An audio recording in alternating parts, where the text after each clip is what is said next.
Hello, Namaste. Thank you for joining my channel once again. I appreciate you all coming. This is my last video from Mysore, India. This is not the end of my journey, just the last video here from India. So I hope you continue to follow my vlog. Wow, what a journey. It has been amazing, fantastic, enlightening. So many things to describe what this journey has been. It's been freeing. It's been peaceful. It's brought contentment. I can't even begin to describe everything that this journey has been. This journey has allowed me to find my true voice again. This journey has allowed me to grow in ways that I never saw or expected. This journey has allowed me to grow in forgiveness and happiness and freedom. I was asked before I came what my expectations were, what I was hoping to accomplish while I was here in India for a month, and I said yoga. Yoga.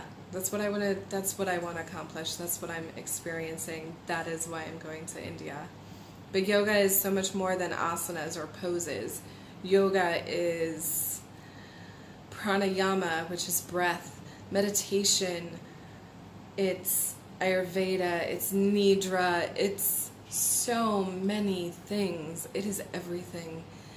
Yoga is the way we live our lives. I came to learn more because only 10% of yoga is on your mat.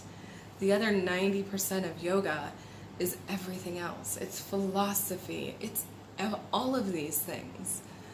And so you truly cannot understand yoga unless you start to understand these other parts of yoga.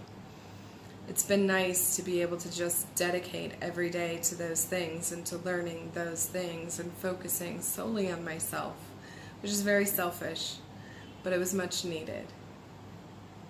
I remember when I had cancer, I lost my voice, and for a while now I've always joked that I had to lose my voice in order to truly find my voice. And I have to say, I have truly found my voice again. I really have. It's loud.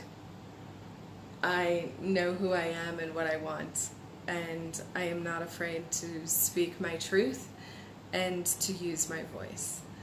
I am no longer going to let pieces of me float away.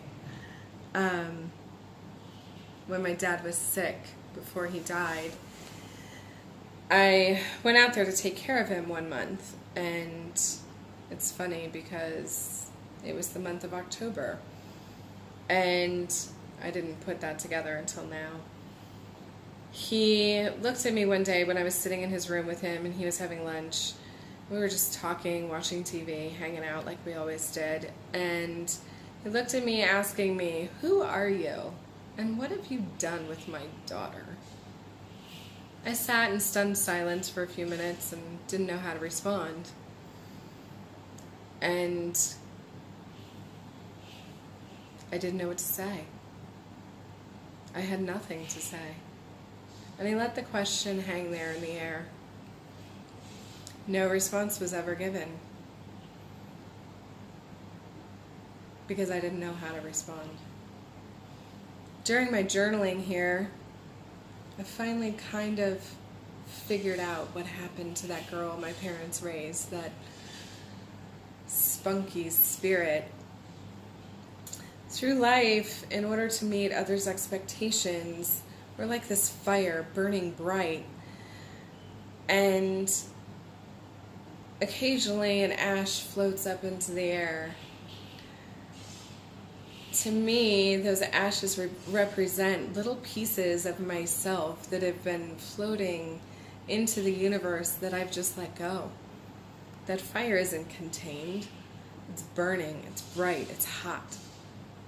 So now, of course, there's ashes and embers floating into the air.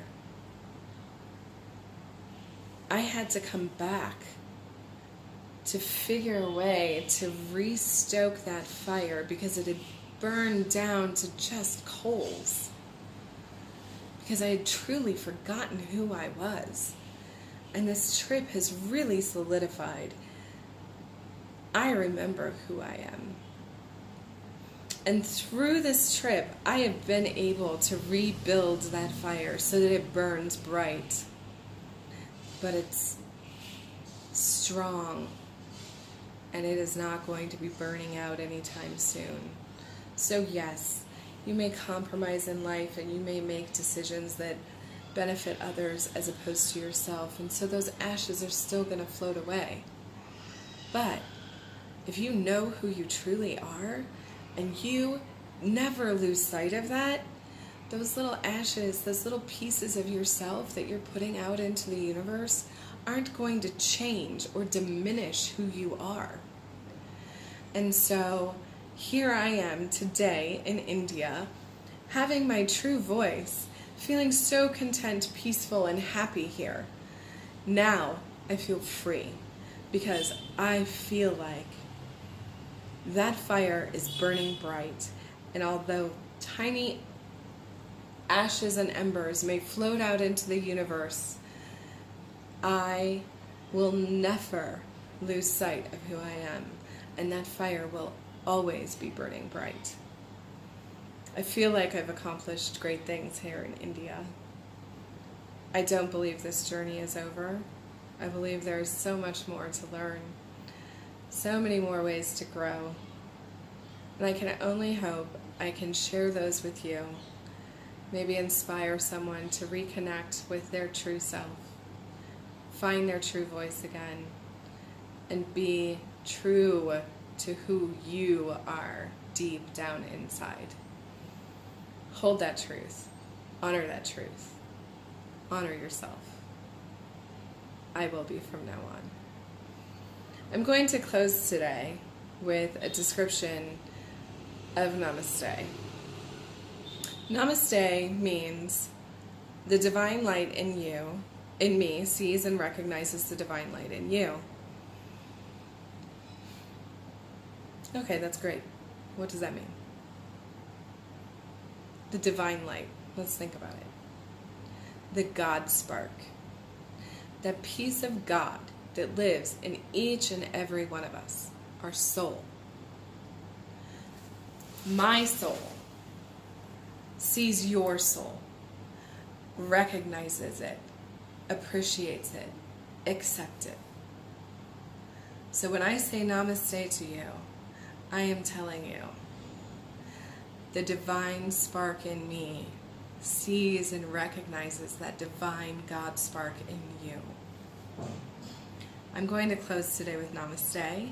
I hope you continue to follow me on my journey. It is not over. The book is still being written. So goodbye and namaste.